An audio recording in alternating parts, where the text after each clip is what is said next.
A full-page ad in major U.S. newspapers last year criticizing U.S. foreign policy. What would you do differently, Donald? I'd make our allies, forgetting about the enemies you can't talk to so easily, I'd make our allies pay their fair share.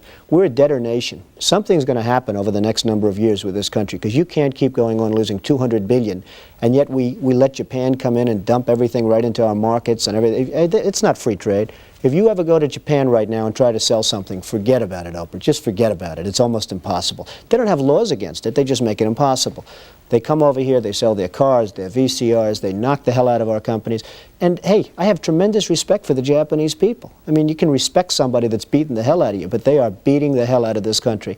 Kuwait, they live like kings. The poorest person in Kuwait, they live like kings. And yet they're not paying. We make it possible for them to sell their oil. Why aren't they paying us 25% of what they're making? It's a joke. This sounds like political presidential talk to me, and I know people have talked to you about whether or not you want to run. Would you ever?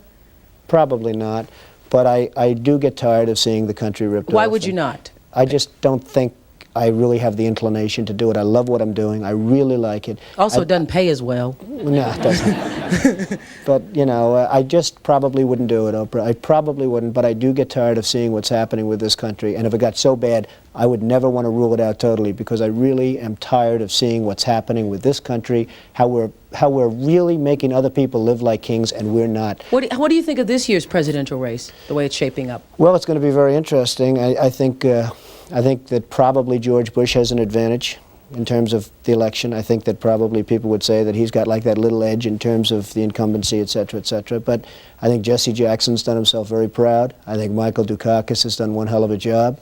And George Bush has done a hell of a job. You know, they all went in there sort of as semi-underdogs, including George Bush, and they've all come out.